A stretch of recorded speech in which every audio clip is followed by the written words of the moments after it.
Libro La hora de los pueblos. Autor Juan Domingo Perón. Prólogo.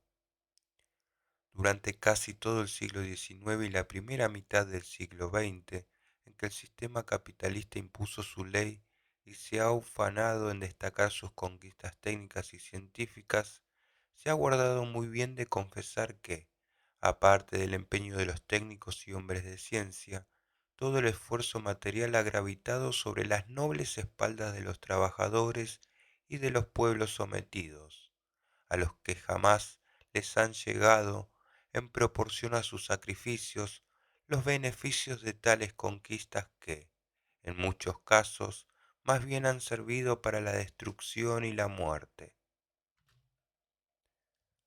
El despertar de una nueva conciencia social en marcha hace pensar que si en la etapa industrial fue posible la explotación del hombre y de los pueblos sometidos al colonialismo imperialista, en la etapa postindustrial que ya se anuncia, no será posible seguir con semejantes métodos y sistemas. En este 1968 ya soplan vientos de fronda para los contumaces reaccionarios de otros tiempos.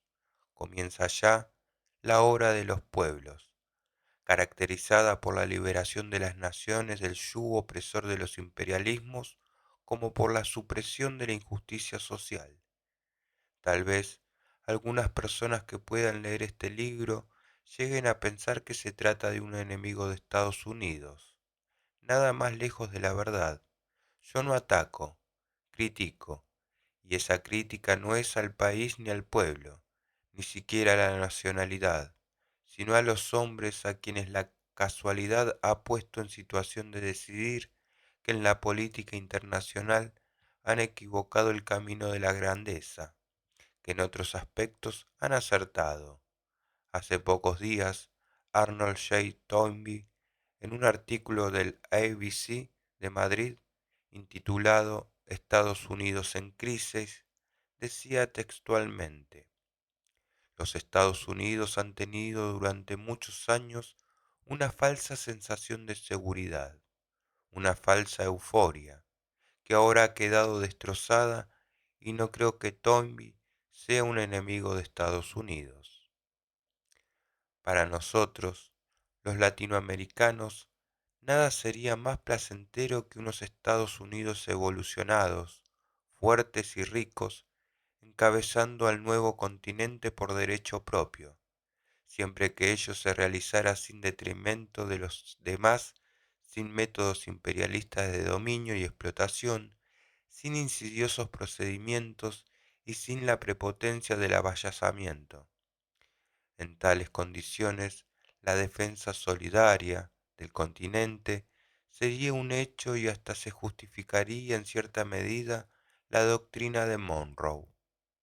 Pero nadie podrá imaginar semejante conducta en países sojuzgados, y menos aún para atacar a Cuba, ocupar la República Dominicana o cooperar en el genocidio de Vietnam del Norte. Esta misma opinión es compartida por numerosos norteamericanos. No hace mucho, un general estadounidense manifestaba que Al Capone murió en la cárcel por aplicar sus métodos en 4 distritos de Chicago y, a renglón seguido, se preguntaba: ¿qué merecerían los Estados Unidos si los aplicaran en el mundo? En el Senado de la Unión se oyen todos los días juicios y críticas parecidos. Yo sé que no tengo derecho a meterme en los asuntos internos de ese país, pero tampoco ignoro que me asiste el más legítimo derecho de enjuiciarle cuando sus hombres se inmiscuyen en los de nuestros países o cuando sus maniobras provocan los graves perjuicios que señalo. El senador Fulbright ha manifestado en un debate sobre la guerra del Vietnam que Estados Unidos está siguiendo el mismo camino que los imperialismos griegos y romanos. A lo largo del texto de este libro, el lector encontrará varias veces una afirmación semejante, pues los imperialismos tienen un destino al que, por determinismo histórico, no pueden escapar como lo viene confirmando la historia a lo largo de todos los tiempos. No valen ni la riqueza ni la fuerza para sostenerlos. Ni Cartago sobrevivió a Escipión el africano, ni Roma, el imperio más fuerte que ha producido la humanidad, pudo hacerlo ante su propia decadencia. Es que a los imperialismos nadie los tumba de afuera, se pudren por dentro. Si Roma, en la época de la carreta, tardó más de un siglo en derrumbarse y desaparecer, los imperialismos modernos en los tiempos del cohete están ante un proceso más peligrosamente rápido. Roma acentúa su caída con el asesinato de Julio César. Marco Aurelio la detiene merced a su sabiduría y su prudencia. Durante los años de su gobierno consigue apuntalarlo, reuniendo en Roma a los hombres más importantes de las diversas provincias romanas que, al final de la ceremonia, reciben con tal beneplácito sus paternales palabras que regresan a sus lares al grito de ¡Viva Roma!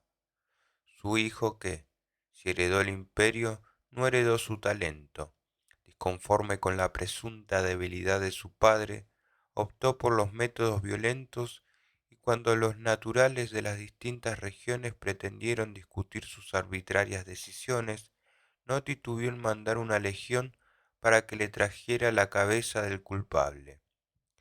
También al actual imperialismo podríamos escribirles los idus de marzo. Su decadencia puede haber comenzado con el asesinato de Kennedy. Hoy las legiones se llaman Marines, pero el espectáculo no ha variado. Cuando señalamos un peligro no es porque nos sintamos enemigos. He deseado más que nada ser veraz y sincero en cuanto trato de enjuiciar. No me ha interesado tanto la dialéctica ni la retórica como la verdad y, la verdad, como dicen los árabes, habla sin artificios. La política suele tener sus características originales. Una de ellas es la necesidad de llamar a las cosas por su nombre, como José Hernández en su inmortal Martín Fierro, anhelo decir con propiedad. Mas Naides se cree ofendido, pues a ninguno incomodo, y si canto de este modo, por encontrarlo oportuno, no es para mal de ninguno, sino para bien de todos. Madrid, agosto de 1968. Introducción. A mucha gente le llama la atención ese estado permanente de perturbación del orden y a menudo de la paz en los países iberoamericanos. Este hecho, aparentemente inexplicable para los que no conocen a nuestros países, aparece como hasta natural para los que sabemos cómo se desarrolla la vida real de esos pueblos explotados por el imperialismo, con la complicidad de las oligarquías nativas que medran con ello, amparadas en sus guardias pretorianas, que no titubean en convertir en fuerzas de ocupación cuando peligra la colonia o los intereses creados. Este estado de cosas tiene su origen en los mismos comienzos del siglo XIX y simultáneamente con nuestra independencia, cuando sobre los despojos del imperio español se comienza a montar su reemplazante, el imperio inglés, que, con una gran inteligencia, no utilice la fuerza para dominar, sino los medios económicos convenientemente empleados gravitando sobre los intereses de la incipiente clase dirigente de esta naciente comunidad. Es así como nacen nuestras repúblicas, con una aparente independencia política, pero en realidad de verdad son sometidas por otros medios en los que, si no entra la fuerza de las armas, se emplea la habilidad que suele ser infinitamente superior. Cuando en España desaparece Fernando VII para dar lugar a las Cortes de Cádiz que enfrentan a la dominación napoleónica, en el virreinato del Río de la Plata desaparece también el poder virreinal, reemplazado por la primera Junta. Es desde allí que parten ya dos líneas históricas que han de acompañarnos en toda nuestra existencia. La primera hispánica y nacional, la segunda antinacional y anglosajona. Esas dos líneas, perfectamente definidas y a veces y en otras ocasiones desvirtuadas consciente o inconscientemente, se prolongan a través de la anarquía que precede a la organización nacional, influenciada siempre por las condiciones geopolíticas de su conformación virreinal desde 1976, que caracteriza luego un enfrentamiento dentro de la Confederación Argentina, entre Buenos Aires, la absorbente ciudad-puerto, con el interior, celoso defensor de las autonomías de las provincias confederadas. En las luchas por la organización nacional está el germen de lo que habría de ser con el tiempo la verdadera guerra nacional. De un lado, el poder absorbente y centralizado de la oligarquía bonaerense; del otro, el pueblo representado por las fuerzas montoneras de los caudillos provinciales del interior. Tales líneas, con pocas variantes, han subsistido a través de esas luchas políticas y del tiempo como federales, unitarios, radicales, conservadores, justicialismo, Unión Democrática, gorilas, etc. De estos, los que han pertenecido a la línea nacional han tenido lógicamente el apoyo popular. En cambio, los que pertenecieron a la línea antinacional tuvieron el favor imperialista y su apoyo. La personificación de estas líneas en los mandatarios argentinos no hacen sino reflejarlas. Los nacionales recibieron invariablemente el espaldarazo popular; los antinacionales, desde los primeros directores supremos surgidos por orden del imperio de las decisiones de la Logia Lautaro de Buenos Aires, Posadas y Alvear, recibieron, en cambio, la bendición de los agentes del rito celeste, en alta mar de manos de un príncipe consorte como Rojas en 1956, o con la visita y partido de polo con el mencionado príncipe el año 1966. La dispersión y pérdida del poder colonial del imperio inglés ante el avance del imperio yanqui no se hace sentir mayormente. Han cambiado los amos y, con ellos, las formas y el trato de guante blanco. Los primeros, insidioso y violento el segundo, pero las grandes líneas han subsistido tanto en lo profundo como en lo superficial, en lo que respecta al elemento nativo. Hoy como ayer y como siempre la puja es entre los libertadores y los colonialistas, los nacionales o los antinacionales, los que resisten la penetración y los que la favorecen.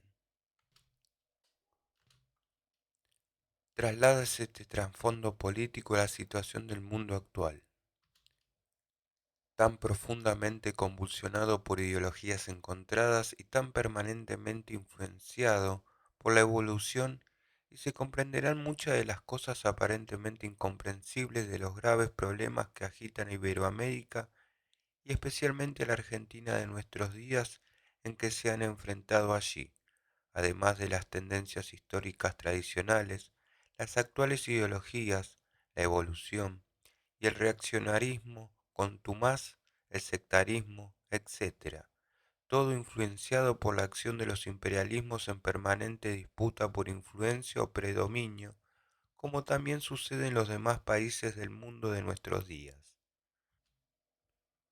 No han sido nunca ni es ahora mi intención incursionar en terrenos ajenos, aunque los problemas no disten mucho de ser los mismos en los demás países hermanos del continente, azotados por los mismos males, el imperialismo y las oligarquías. Trataré de exponer en cambio nuestras ideas justicialistas, que muchos han pretendido por todos los medios deformar insidiosamente, sin percatarse que la falsedad tiene las piernas cortas, y que el hombre podrá decir un millón de mentiras, pero no puede en cambio hacer la verdad a una sola de ellas. En nuestra Argentina actual, como sucede en muchas otras partes, los que intentan resolver la situación a que han llevado al país carecen de la sensibilidad y de la imaginación necesarias, cuando no de los conocimientos y de la capacidad indispensables. Creen que se trata de un problema intrínsecamente argentino, como muchos de los que produjeron en el pasado, y pretenden resolverlos con sus viejas recetas muy acordes con su mentalidad, cuando no con sus intereses. Piensan que se trata de un nuevo pleito político entre las tendencias y los partidos tradicionales y que todo ha de arreglarse con poner orden, reestructurar las fuerzas políticas, anular la influencia social de las organizaciones sindicales y volver la economía nacional a los cauces indicados por el imperialismo capitalista, volviendo así a las concepciones decimónicas como si el tiempo hubiera transcurrido en vano. En cambio, la evolución nos lleva, queramos o no, hacia estructuras y formas más acordes con las necesidades del mundo y del hombre del hoy. Para inspirar esos cambios estructurales y esas formas de ejecución existen, por lo menos por ahora, solo dos tendencias: un socialismo nacional cristiano o un socialismo internacional dogmático. Todos los países se dirigen perceptible o imperceptiblemente a ellos, porque el demoliberalismo no puede ofrecer ya más que esquemas ampliamente superados por el tiempo y la evolución. Por eso existen hoy monarquías con gobiernos socialistas. En Europa, estados socialistas nacionales como en el Medio Oriente y África, estados intermedios como Francia, Alemania, Italia, etc. El resto, al este de la cortina de hierro, son marxistas, atemperados como Yugoslavia o Albania, dogmáticos como los de Europa Oriental o liberados como la China popular, etc. Pero, aún dentro del curioso esquema anterior, los grupos de naciones pertenecen a otros tres sistemas: los satélites del imperialismo yanqui, los satélites del imperio soviético y los del tercer mundo, los primeros apoyados por las oligarquías y el cipallismo nativo y, en muchos casos, por guardias pretorianas al servicio imperialista; los segundos, manejados por las fuerzas marxistas reclutadas en los propios países; los terceros, que tratan de integrarse en un tercer mundo con países libres o que se van liberando y que se colocan tan distante de uno como de otro de los mencionados imperialismos. De cuanto venimos hablando se infiere que el problema argentino es un poco el problema del mundo, como lo es el de Brasil, Venezuela, Colombia, etc., y que consiste en la liberación en lo internacional y en las reformas estructurales en lo interno. Sin esas reformas indispensables, no habrá paz interior estable y duradera como impone una convivencia creadora, y sin liberación no habrá ni justicia social, ni independencia económica, ni soberanía nacional, factores indispensables de la grandeza nacional, y no saldremos nunca de nuestra triste condición de subdesarrollados, en tanto seamos tributarios de la explotación imperialista.